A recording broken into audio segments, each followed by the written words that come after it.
Tom Putnam, the director of the Concord Museum, and we are pleased to be celebrating the opening of our new permanent galleries this week. It's a whole week-long activities that we're calling Celebrating Concord. And it was Henry James who, commenting on the number of literary lions who lived and wrote in Concord, described it as the biggest small town in America. He might have said the biggest little place in America, but I realized I'm among historians, so I have to be historically accurate. But as an example of that, I was tickled when my friend Ellen Fitzpatrick let me know that her longtime friend and fellow historian Jaqueline Jones had recently moved to our town, and Jackie happens to be the current president of the American Historical Association. So I mean, how incredible is that to be at a small history museum and literally a 3-minute walk down the street is living the current president of the American Historical Association. So I invited Jackie to speak during our Celebrating Concord, and I'm so pleased that you agreed. Thank you for the invitation. And wonderful to meet you. So before I ask my first question, just a very brief introduction. Jaqueline Jones is Professor Emerita at the University of Texas, Austin, where she's also served as the LNC Temple Chair in Women's History and the Maston Gentry White Professor of Southern History. She's held academic positions at Wellesley, Brown, and Brandeis. She's the author of several books. We'll talk about 3 of them tonight, or at least touch upon them. She's a MacArthur Fellow, a Bancroft Prize winner. The Bancroft Prize is perhaps the most prestigious prize in the field of history, and twice been a finalist for the Pulitzer. So I thought I'd start, Jackie, I warned you I would do this. We just went to see the exhibit called Every Path Laid Open, which comes from a quote from Margaret Fuller. And Jackie does posts on the AHA website, the American Historical Association. And I shared this with my whole staff. It's called We Are Only Human, Emotion, Empathy, and the Historian's Craft. It's a lovely anecdote, a nice introduction to who you are as a person and a professor. So maybe you can relay the story that you relay in this blog. So thank you, Tom. And just here at the beginning, I'd like to congratulate you on this marvelous renovation. The galleries are stunning. Oh, great. And I'm so proud to be a resident of Concord, where people take an inclusive kind of history seriously. I mean, it really tells the story of lots of different kinds of people, from 12,000 years ago to the present, and it's great. Anyway, it's an honor for me to be here tonight. Great. So, well, Margaret Fuller, I started my teaching career at Wellesley College and was teaching a 1-year survey of the 19th century. And since it was my first year teaching, I just lurched from one lecture to another. I was really overwhelmed. But in my first semester, I was teaching the antebellum period, and I thought I would introduce my students to some interesting women. It wasn't a women's history course, but I thought they needed to know some women's history. So I realized that if I talked about Margaret Fuller, I could talk about transcendentalism, I could talk about the beginning of women's consciousness, I could talk about New England literary history. So I really worked on this lecture, and I got very involved in the material. And as you know, Margaret Fuller was born in 1810 in Cambridge. She had a very classical, rigorous kind of education. Her father oversaw her studies, Greek, Latin, and so forth. She went on to be the editor of the Dial, the Transcendentalist newspaper. She led conversations with women in Boston, topics such as what is truth, what is beauty. She was the first female correspondent for the New York Tribune. And she eventually, in 1846, I think, went to Europe to observe the revolutions and became caught up in the Italian Revolution of 1848 and met a young man who was very much active in the revolution. They fell in love, they had a baby. She sent dispatches back to New York about what was going on. Anyway, They may or may not have married. they may or may not have married, we're not sure. and the baby's name, I think, was, they called him Angelino.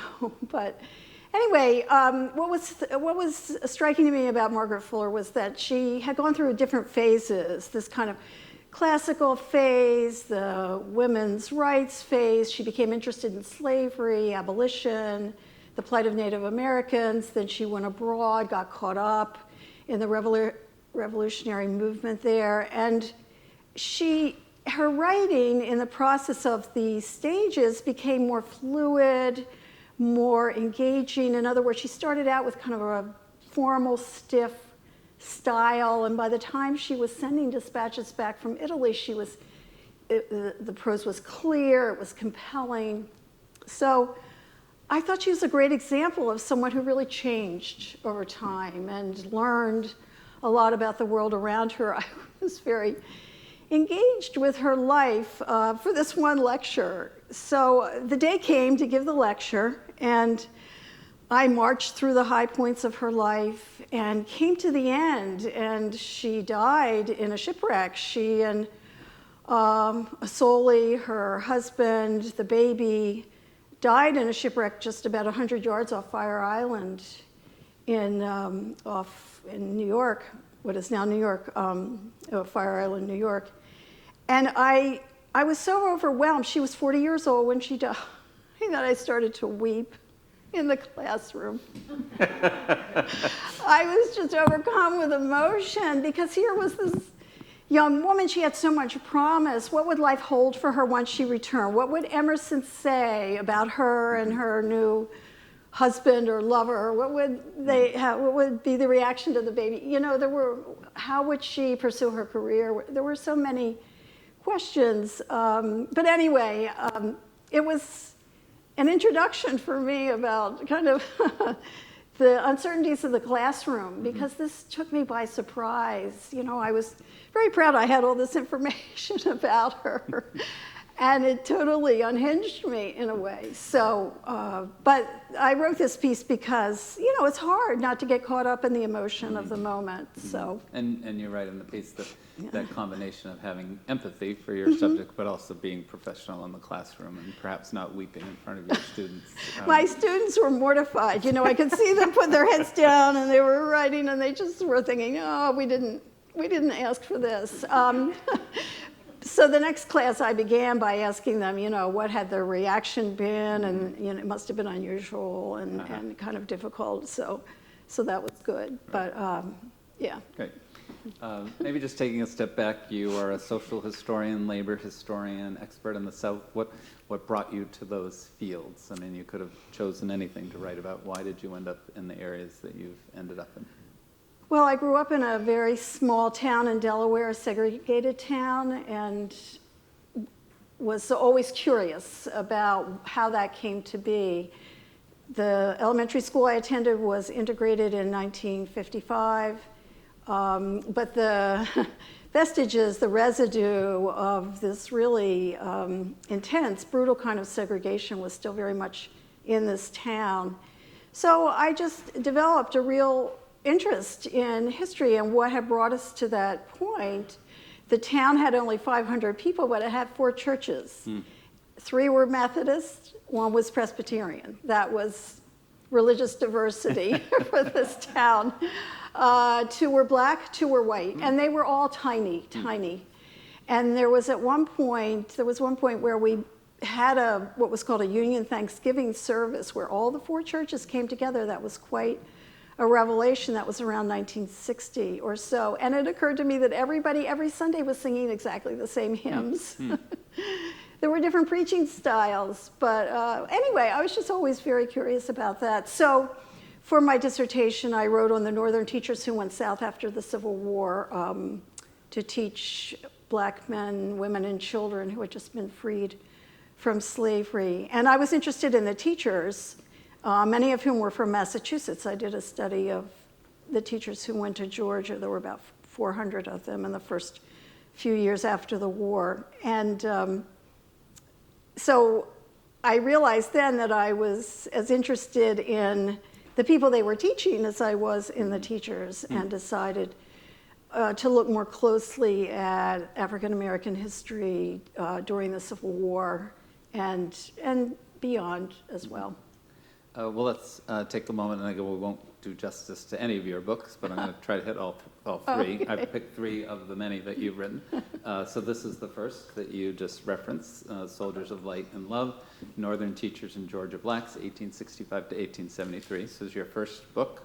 And you look at the missionary records, as you said, of about 400 women, mostly young, white, middle-class Congregationalists. Mm-hmm. They spend about 4 years on average. It's just fascinating study. So maybe share some of the conclusions that came from that work. Yes, they were very idealistic. They had been very supportive of the abolitionist movement. They were primarily the daughters of farmers, skilled craftsmen. They were from all over New England, especially rural areas of New England, and they went south. Actually, most of them didn't last beyond a year. It was hard. It was hard work. They were, of course, shunned by the whites they encountered in the South, and it was dispiriting for some of them to see the conditions, to see the poverty, the desperation of people who had been released from slavery, freed, and with very little to their names after, their forebears, and they had literally slaved for white people for so long. In addition, the teachers clashed against the administrators. They didn't like the superintendents overseeing them because these men usually were not trained teachers. So it was difficult. They got paid very little, I think $12 a month. So most of them went back home after a year or maybe 2 years.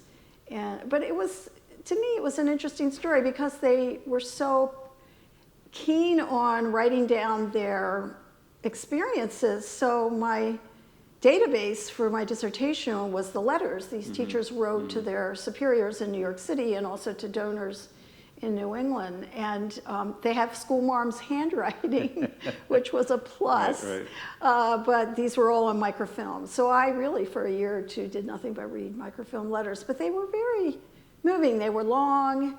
They had to walk a very fine line. If they were going to get people to donate to this, they had to make it clear that the donations would be put to good use and the people were eager to be educated and get to work. On the other hand, if things sounded so great, they were in danger of instilling a kind of indifference in their northern audience. So the letters are quite interesting. I'm paraphrasing, but you say on the surface it might appear that these young women failed. They were not able to reach most children. Literacy rates rose, and ultimately the system goes back to the kind of Jim Crow type system.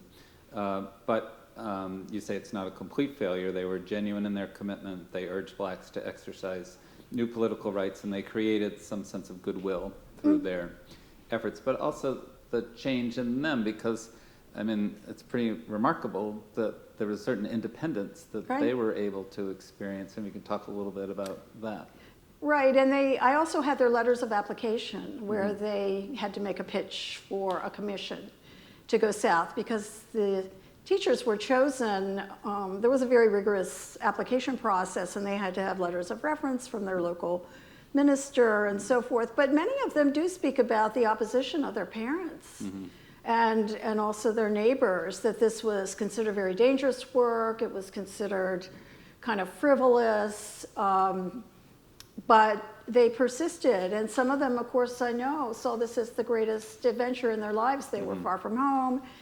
To some extent, they were on their own, and they encountered a group of people whom they considered very different from themselves, and I think they had to learn a lot in the process themselves. The fact that you just said they persisted reminds me of Mitch McConnell talking about Elizabeth Warren. They persisted.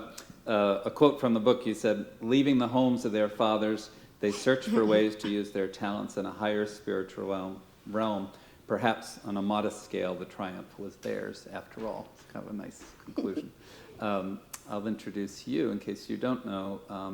So there was a young African-American woman here in Concord named Ellen Garrison. Do you know the story at all? So we have her letters, and I'll just read a couple, because I'm not a historian, so I don't have the thrill of, I'm not sure reading all that microfilm sounds that exciting. But anyway, there's a couple of, I mean, this is fun. We had a forum here earlier this summer on her. So June of 1863, again, she's a young African-American woman, educated and conquered beautiful penmanship as well. So, dear sir, I have a great desire to go and labor among the freedmen of the South. I think it is our duty as a people to spend our lives in trying to elevate our own race. Who can feel for us if we do not feel for ourselves, and who can feel the sympathy that we can, who are identified with them? I should like to go as soon as possible. So she ends up going down to Port Deposit, Maryland. Oh. But then as you're reading the letters, it's fascinating because, of course, then there's division, and the division is between the African-American community. So clearly the word one might use is she was an uppity black. Oh, and so a group writes to the American Missionary Society or Association. This is to inform you, we are speaking of the voice of the people and consideration of the present circumstances. We petition that the honorable body for a teacher with due respect to the one that we have formerly had. They go on to say, we need a better teacher, in our town. And then some individuals who have poorer grammar write, we thank you for the kindness in sending us such a good teacher. You're hearing from the wrong, so you just hear this kind of split. It's kind of a fascinating story. Well, I will just say this about the American Missionary Association. They were quite aggressive in proselytizing on behalf of the Congregationalists and the Presbyterians. And they completely offended the black preachers they encountered, almost all of whom were Baptist or Methodist. So that was a real point of contention, but the AMA could afford to offer free schools for black children, and many of the black teachers in the South, and there were a number of black teachers from Georgia, had to impose a very modest tuition fee on their pupils, and so the AMA just was able to push out all those black teachers and didn't even hire them as assistants. So it is, it's... Right, fascinating. Yeah. So then we'll move to, I think this is probably considered your best known book and the one that won the Bancroft. Labor of Love, Labor of Sorrow, Black Women Work in the Family from Slavery to the Present. And I joked with Jackie that to have Toni Morrison write a blurb on the top of your book is a pretty extraordinary thing.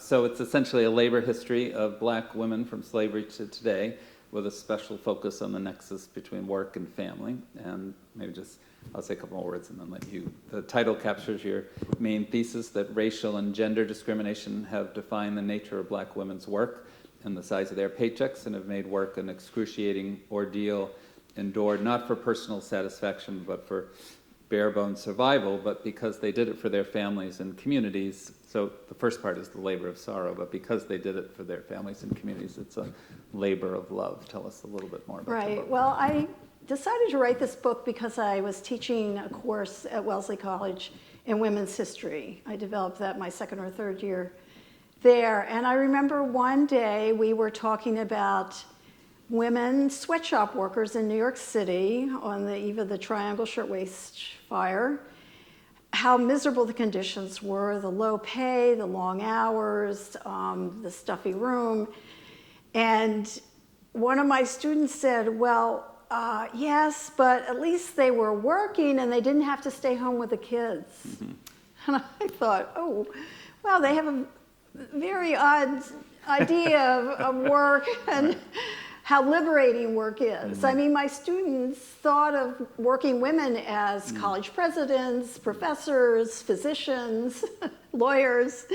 They had no firm grasp of the conditions under which most women worked. And I thought, well, someone needs to set them straight here. So I decided to write this book to show the pull of family life and how difficult it was to go out and work in someone else's house, cook the food for the family, take care of the children, knowing that your own children were either home alone or maybe in the care of a neighbor or a relative, to get very little pay for those long hours of work for a white family.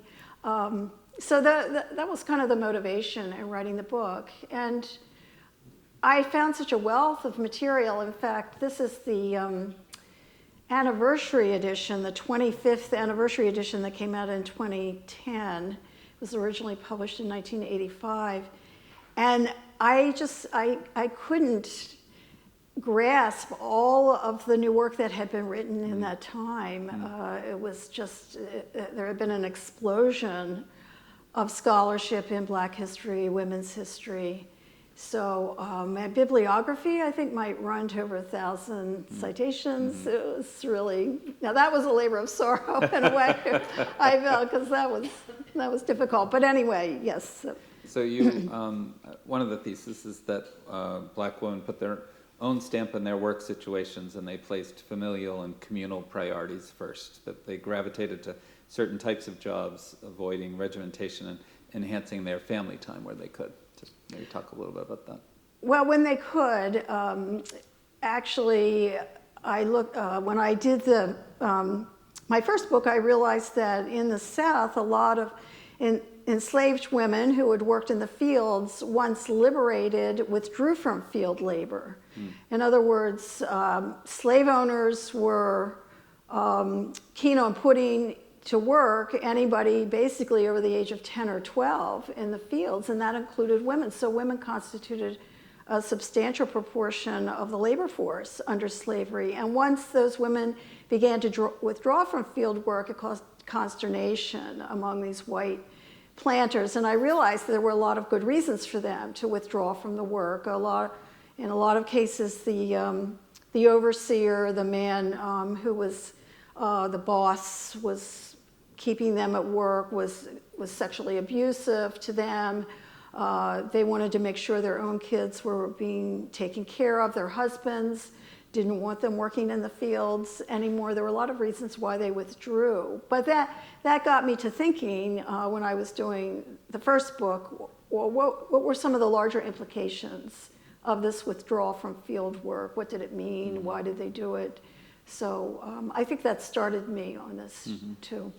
And again, we can't do justice to these books, but in the more modern era, in the 1970s, the thing that I was interested in, you write that Black women in general had high levels of motivation, but low aspirations when it came to planning their careers. They hoped to go into traditional fields like social work and teaching. Maybe chat about that for a minute. Well, certainly for generations, the mechanisms of discrimination and exclusion were quite striking, affecting Black men and women. I'm finishing a book now on Black workers in Boston during the Civil War era, and they were limited so strictly to service positions. White men were tradesmen, craftsmen, white-collar workers, entrepreneurs, and yet the discrimination that Black men and women faced was really and it was not only on the part of employers, but it was also on the part of white employees who didn't want to work with them in the same work site. Government entities encouraged this kind of discrimination. So, yeah, by the 1970s, most Black working women were limited to service positions. They were working in nursing homes or in cafeterias. Some, of course, were teachers, but they were small in number compared to these service positions. So when the Civil Rights Act of 1964 was passed and these jobs for the first time became open to Black men and women, they rushed to fill them. It was not too long after that the global economy began to shift a lot of jobs overseas. Terrible irony that just as they were beginning to have more opportunity in the workplace, that workplace to a certain extent began to contract. So, yeah. This is totally anecdotal, but I used to help low-income high school students out in Western Mass be the first in their families to go to college, kids from Hartford, Springfield, Holyoke. Hartford's obviously in Connecticut, not Western Mass.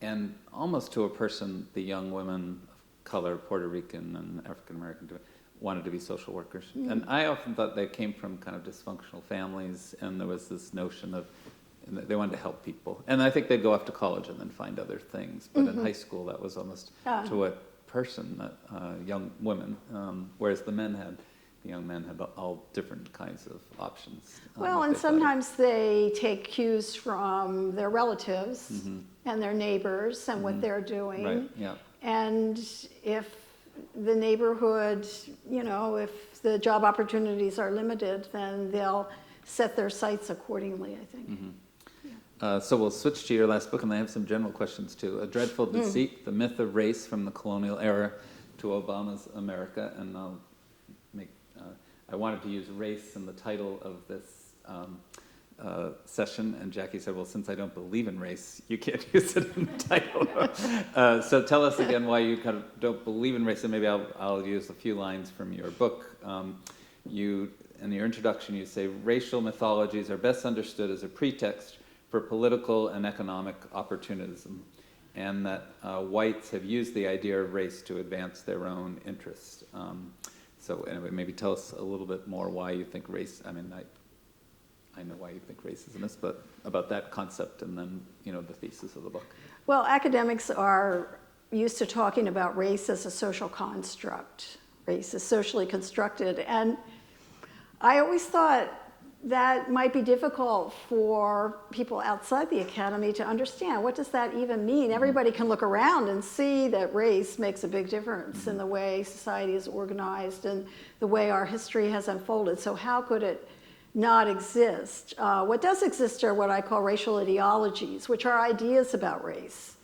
This rage to classify, to categorize people according to, in this case, skin color or heritage. So I thought that rather than do kind of an analytical study, that I would tell 6 stories about 6 individuals in the nation's history, beginning with an enslaved man named Antonio in 1654, Maryland, and coming up to Detroit auto worker Charles Denby in the 20th century. And just look at how their lives were affected by this idea of race, when it mattered, when it didn't, how the idea developed, how it came to have so much power. It was a process. It was a process. I mean, racial prejudice is not a universal or primal impulse. It's the product of circumstances, and that's why I thought it was important to talk about these racial ideologies within a specific place and a specific time. So Providence, Rhode Island in the 1830s, Savannah, Georgia in the 1870s, Mississippi in the early 20th century. Each story is rooted in a very particular time and place. Let's take a minute and have you tell us 1 or 2. I had a couple notes on which ones would you like to talk about? Well, since she's from New England, I'll just say a few words about Eleanor Eldridge, who was of Narragansett and African descent, living in Rhode Island. And she was the most amazing worker. She did a wide variety of jobs. She was a whitewasher, she was a servant, she was a drover, an egg gatherer, a seamstress. She did all these jobs in the course of her career, but she was also very shrewd, and the money she saved, she invested in real estate.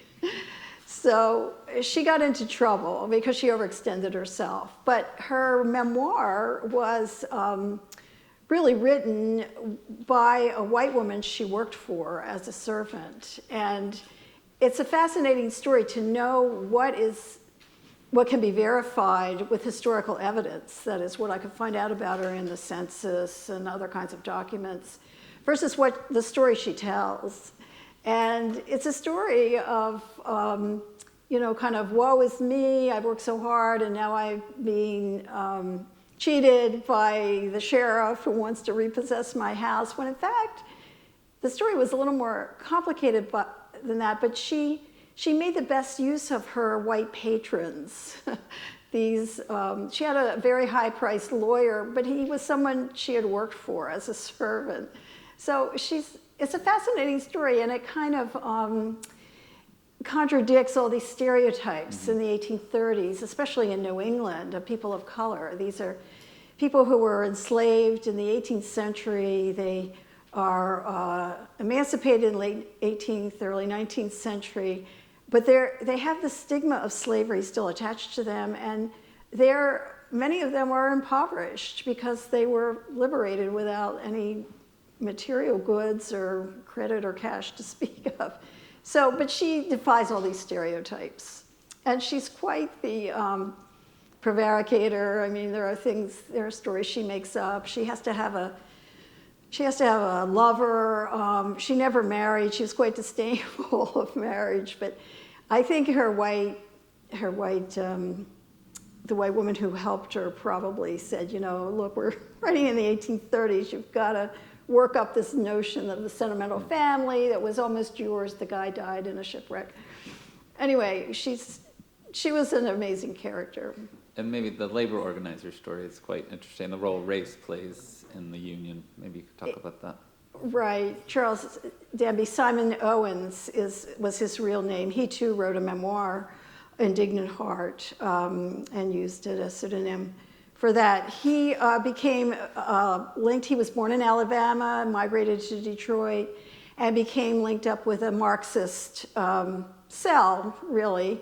The group was called Marxist Humanism, and it was very much influenced by Rhea Dunayevskaya, who was a Trotsky's secretary. But anyway, here is this Alabama guy in Detroit who was very much, very well read on Marxist theory and wrote a column for one of the local labor journals. But he realized how discriminatory the shop floor was in Detroit auto plants, and how even though the Ruthers might talk in very enlightened terms about racial egalitarianism, conditions on the shop floor were miserable for black men especially. So he was fascinating. He was always very hopeful until late in his life he went down back to Lowndes County, Alabama, and he realized that the young people there didn't know anything about the region's history, and he found that really depressing. So, so we may have buried the headline a little bit. I just want to go back to, your notion is that it's not about race per se, but that race, it's about power and domination, and that race is used kind of by those in power to keep those who don't have power away. I think you mentioned, I said it's a pretext for establishing a certain kind of division of labor. And it's a powerful force. When I say race doesn't exist, I mean that we can't classify people on a hierarchy of races the way scientific racists began to do in the 19th century. But we have to ask, I think, who benefits at any particular time and place from these ideas of racial difference? To whose benefit are these ideas? Who is able to accrue more money or power or influence because of these ideas? And once you begin to ask that, then it becomes clear how these ideas of racial difference are very fluid. Just one example, I found that in the antebellum South, textile mill owners were happy to employ enslaved machine operatives, or people. The machines weren't very sophisticated, but these were enslaved people, men and women who worked looms and so forth in these water-powered mills in the Piedmont of the South. And enslaved people were seen as good workers because they learned quickly, and they couldn't go on strike, and they couldn't demand schooling for their children, and they couldn't come in late any one day. They seemed so superior to white workers. Well, by the 1880s, things have changed drastically, and these mill owners begin to want to bring white people into the mills, and they begin to say black people are incapable of working machines. They're incapable of working this equipment. They're best suited for field work.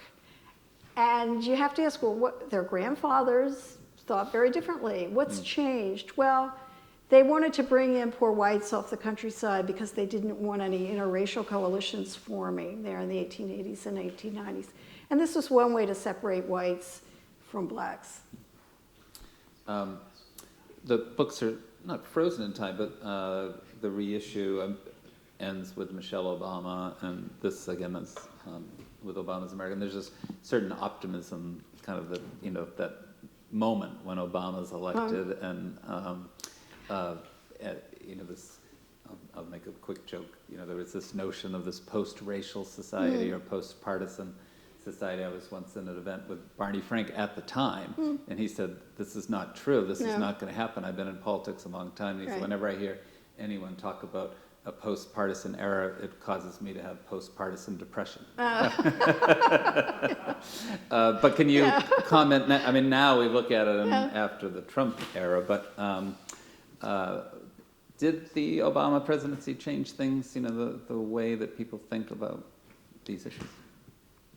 Well, there's several layers to that answer, I think, and I really liked to end, in 2010, I ended Labor of Love with Michelle Obama and her story, because she's from enslaved people in South Carolina, and, a graduate of Princeton, and obviously very successful in her own right. And I wanted to give expression to, the many prominent, accomplished, distinguished women of African descent that we're familiar with today, and that are, dominate the media and entertainment and professional life, politics too.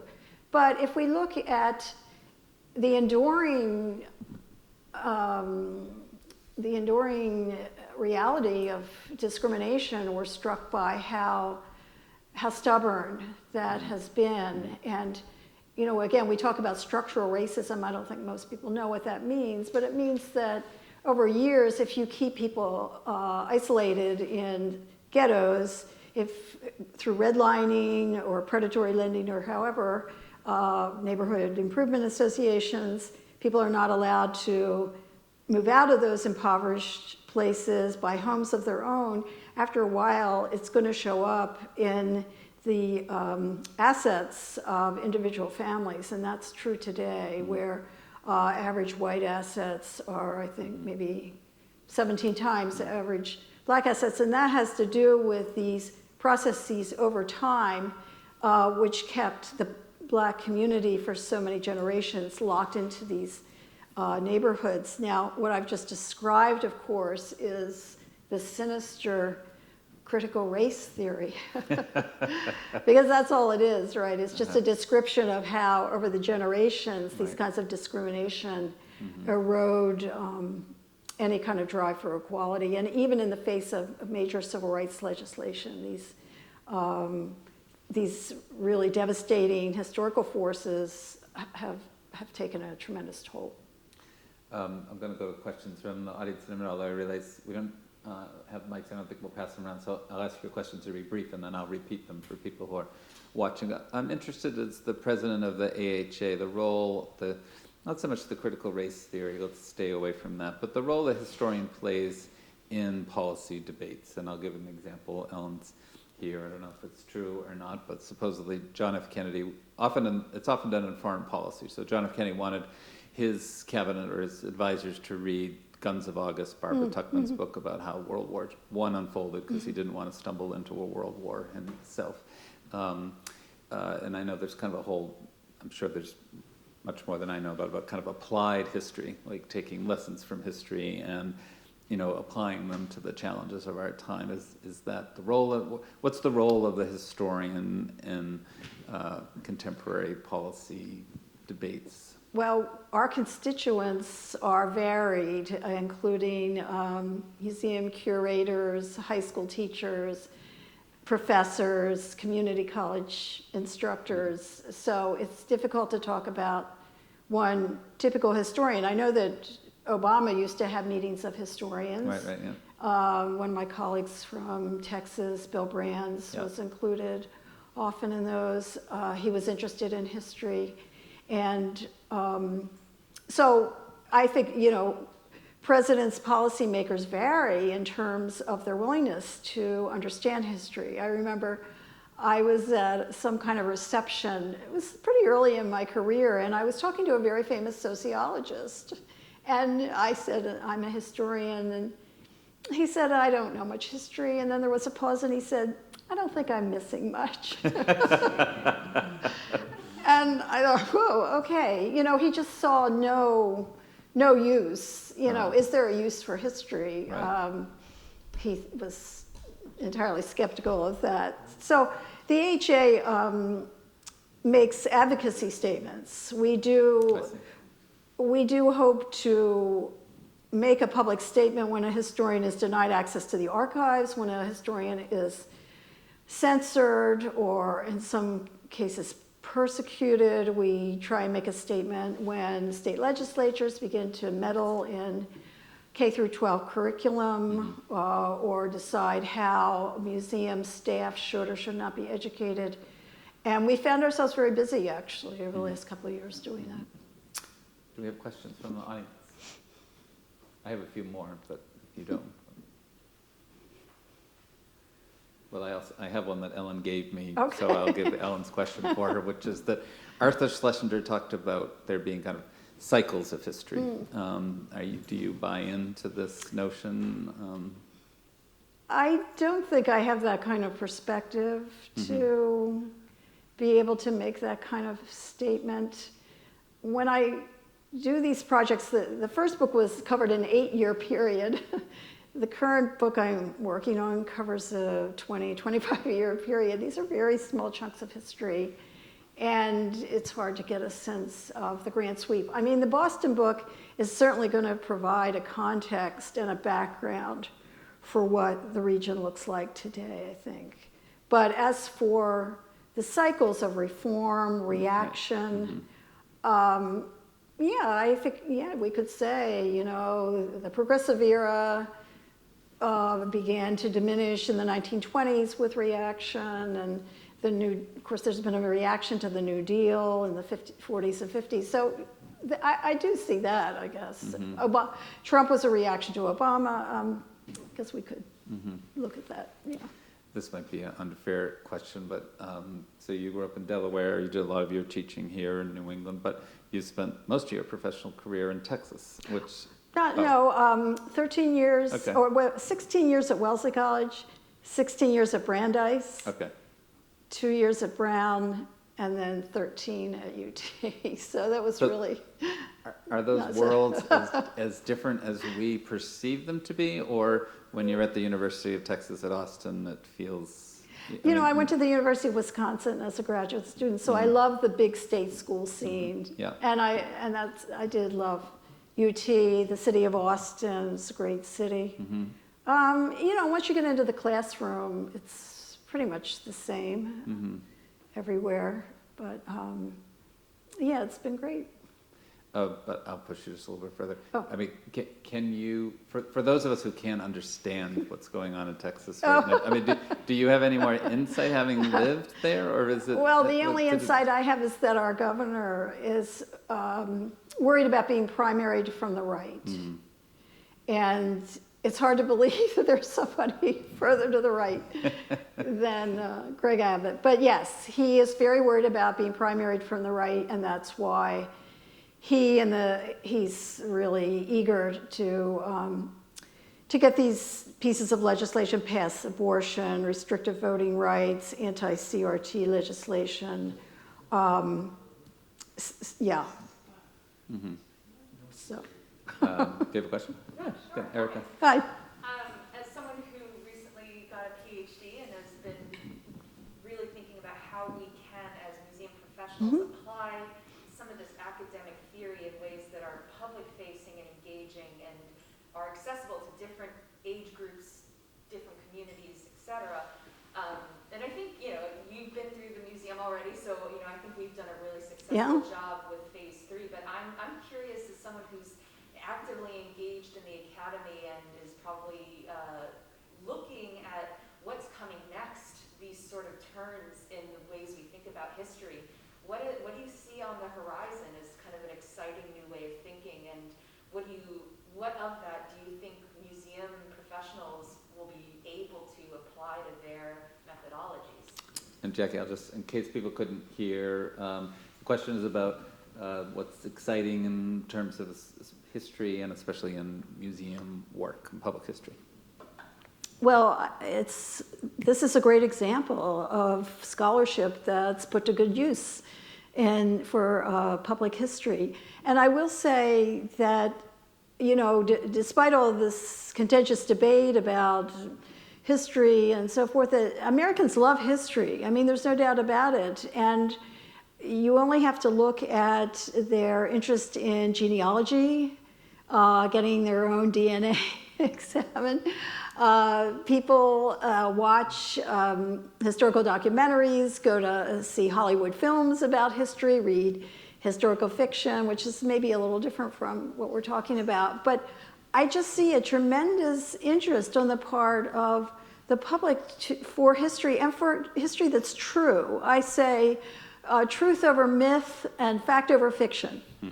And whenever you can counter the myths and the fiction with historical evidence, that's great. And I think people respond to that. It's just that sometimes the myths are very comforting and people latch on to them and don't want to let them go. But, you know, to broaden the history of Concord the way this museum has, is everybody will be engaged, it seems to me. I mean, there's something for everybody. If this were only a museum about Thoreau and Emerson, you might have a more limited audience than the way it's presented here. So, and that's the product of the last, you know, 30 or 40 years or so, although Ellen will tell us that social history has been around for a long, long time. But I think it's now, just within the last couple decades, kind of penetrating not only museums, but also historical sites.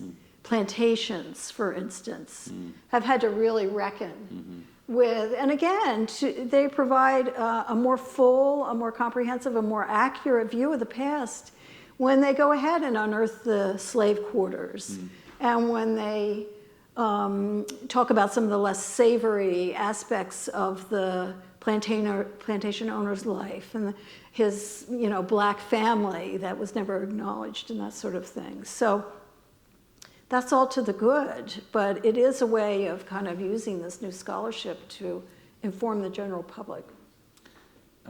Any other questions from? Yes, sir. I'm just curious, what led you to move to Concord?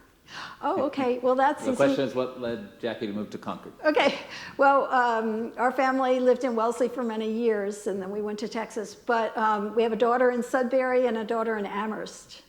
So, and we do a lot of babysitting for the grandchildren in Sudbury. So that's why we're in Concord. And a question here. Yeah. Do you think the American political class is sufficiently educated in history? In general history of the world, when the most powerful country in the world, sometimes we feel can make such mistakes. Right. Or repeat mistakes that have already been done a long time ago. So the question for the audience is the general leadership class in the United States very well educated in history? Well, I would hate to indict the whole leadership class of the United States. Obviously, it's an uneven story there. But I think it is true that our people who are uninterested in history lack the kind of imagination and lack the grasp of cultural differences, historical facts that a study of the past can provide. So, I mean, there are many benefits to be derived from reading history.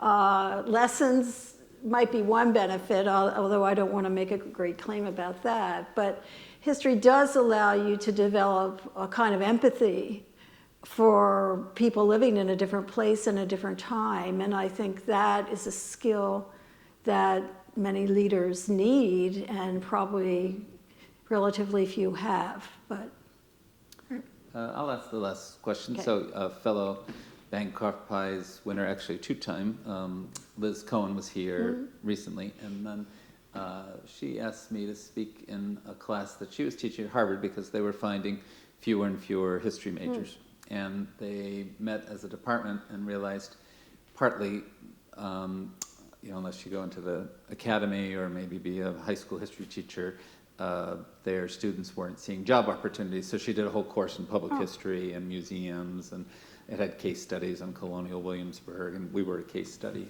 for her. So I wonder twofold, at the University of Texas, are the numbers consistent about history majors, or have you seen a decline? And second, I confess I didn't know that the American Historical Association, you have a whole sector that's about, so maybe you could talk a little bit about that. Well, first of all, it was a national trend for several years to see a decline in history majors. However, I want to point out that with the proliferation of ethnic studies departments, a lot of students who would have been history majors are now majoring in Black studies, Mexican American studies, Asian American studies, Jewish American studies. The list could go on. Middle Eastern studies. History is a component to all of these. And yet, you know, I think we've lost some of our majors to some of these other departments. That doesn't mean they're not taking history classes, they are. Secondly, we have at UT and also through the AHA developed tremendously interesting websites about what one could do with a history major. I mean, you learn to write well, to think critically. These are skills that all employers want. We don't assume that our majors are going to go on into history, into museums or the academy. We assume they're going to be filmmakers, they're going to work for private companies, they're going to be financial advisors, they're going to be any number of different things. And what we do is profile our majors on the website. What can a history major do? It's almost anything. So I would really resist the idea that somehow history majors are going to go on and study history in a professional way. What they're going to do, though, is have I think they're going to have a broader outlook on life. And again, they're going to have that quality of empathy and the ability to organize a research project. I mean, a lot of the qualities that employers want. Great.